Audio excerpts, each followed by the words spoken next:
Magbago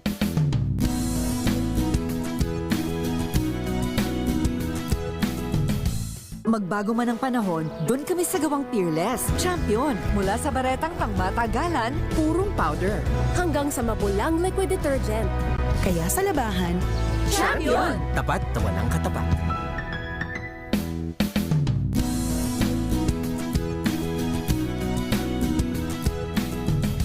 Magbago man ang panahon, doon kami sa gawang Peerless. Champion! Mula sa baretang pangmatagalan, purong powder.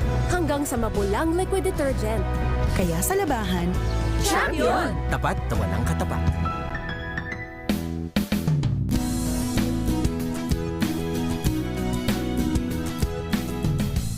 Hello, Washi! Laundry day na naman! Yay! Anong meron? Mancha ng chocolate, putik, may libag pa! Kaya natin yan!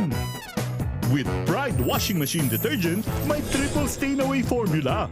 Tanggal ang makapit, madikit, at malupit na dumit mancha. Kaya easy-easy ang labada. Mula noon hanggang ngayon! All you need is pride. All you need is pride. ACS.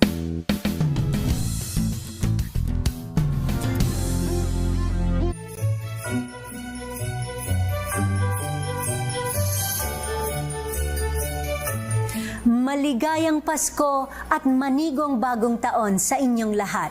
Ako po si Lisa Makuha Elizalde na nag-aanyaya sa inyong samahan kami sa aming programang Art to Art. Tuwing linggo, alas 3:30 ng hapon, dito lamang sa DZRH Radio at DZRH TV. Usapang sining at kultura para sa lahat. Huwag kaligtaan.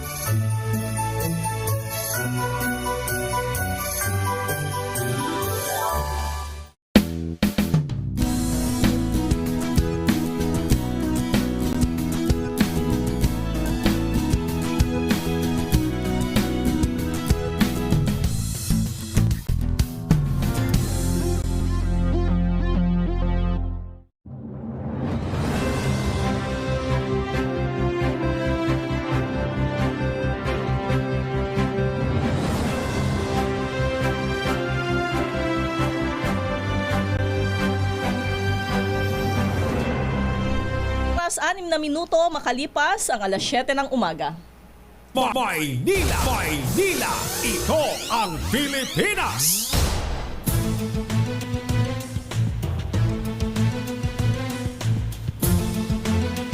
Magandang umaga Luzon, Visayas at Mindanao. Ito po ang programang Maynila, ito ang Pilipinas.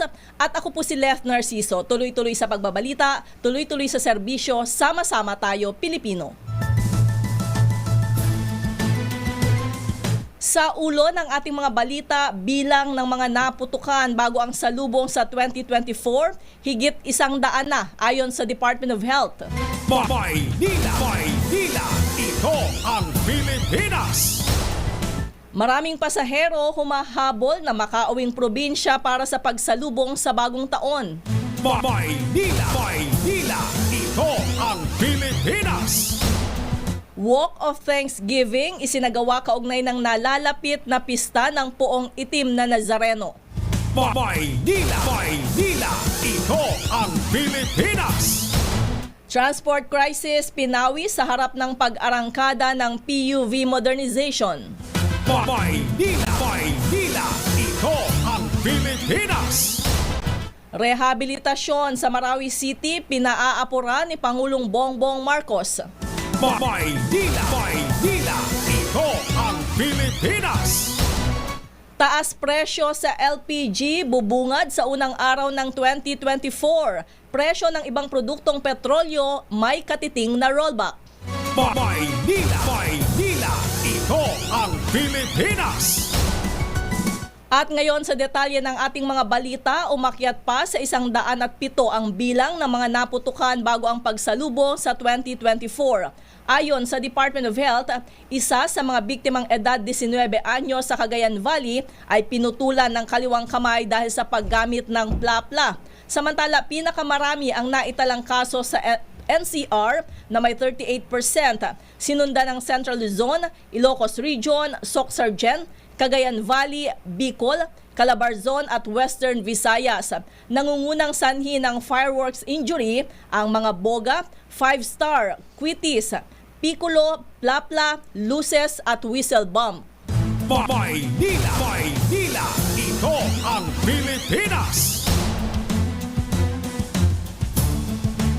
Sa kaugnay na balita, umabot na sa higit kalahating milyong paputok ang nakumpiska ng Philippine National Police bago ang pagsalubong sa 2024. Ayon kay PNP spokesperson Colonel Jean Fajardo, pinakamarami ang nakumpiska sa Calabarzon. Naaresto naman ng mga pulis ang 18 individual dahil sa pagbibenta ng iligal na paputok. Patuloy na pinaalalahanan ng pulisya ang publiko na huwag nang magpaputok at manood na lamang ng mga fireworks display. Maynila, Maynila, ito ang Pilipinas.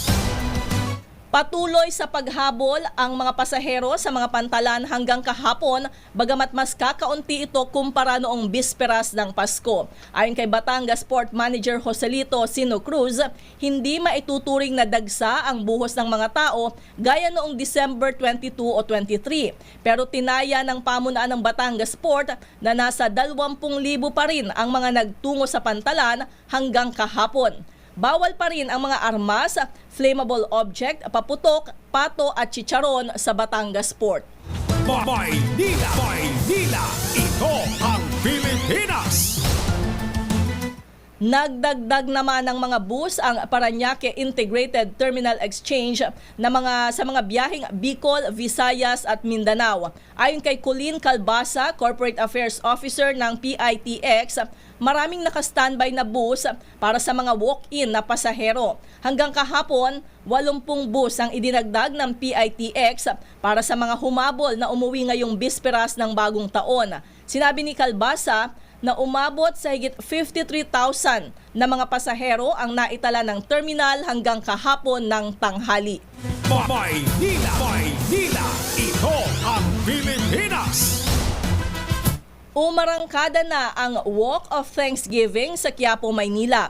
Ito ang unang aktibidad na isinagawa ng simbahan ng Quiapo ilang araw bago ang pista ng Poong Itim na Nazareno o Traslasyon. Inumpisahan ang Walk of Thanksgiving sa Novena bago ang motorcade procession sa Plaza Miranda at pabalik. Sa datos mula sa Quiapo Church Command Post, kaninang 1:00 ng madaling araw, umabot sa 10,000 ang mga nakiisang deboto.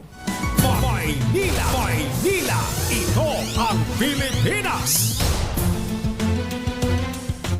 Inamin ng Land Transportation, Franchising and Regulatory Board na magiging mas kaunti ang pampublikong sasakyan sa pagpasok ng bagong taon. Pero tiniyak ng ahensya na walang magiging transport crisis sa kabila ng epekto ng PUV Modernization Program. Sabi ni Office of Transportation Cooperatives Chairman Andy Ortega, sasaluhin ng mga pasahero ang magiging diferensya ng bilang ng mga tatakbong sasakyan sa mga lansangan. Hindi kasi extend ang consolidation deadline hanggang ngayong araw. Pero una nang in-extend ng LTFRB ang pamamasada ng non-consolidated unit hanggang Enero 31. Maynila, Maynila, ito ang Pilipinas. Pinabibilisan naman ni Pangulong Ferdinand Marcos Jr. ang rehabilitasyon sa Marawi City. Sa bisa ng Administrative Order No. 14, inatasan ng Pangulo ang Department of Health at Department of Social Welfare and Development na tugunan ang mga pangangailangan ng mga residenteng naapektuhan ng giyera. Samantala, pinatitiyak naman ng Presidente sa Department of Interior and Local Government at Department of Trade ang kapayapaan at kabuhayan ng mga mamamayan sa lugar. Bukod dito, inatasan din ang Task Force Bangon Marawi na tapusin ang operasyon nito ngayong December 31 at i-turn over na ang natitirang trust fund sa Office of the President. Maynila, Maynila, ito ang Pilipinas. Rollback sa presyo ng mga produktong petrolyo ang bubungad sa unang linggo ng 2024. Sa pagtaya ng oil industry sources, posibleng 25 hanggang 65 centavos ang tapya sa kada litro ng diesel at higit piso sa kerosene. Posible namang walang paggalaw sa presyo ng gasolina o mag-rollback ng 25 sentimos kada litro. Samantala, una nang nag-abiso ang Regasco ng 3 piso at 50 sentimong pagtaas sa LPG, epektibo bukas January 1, 2024. Maynila, ito ang Pilipinas. Pilipinas ang oras, 14 na minuto makalipas ang 7:00 ng umaga. This time.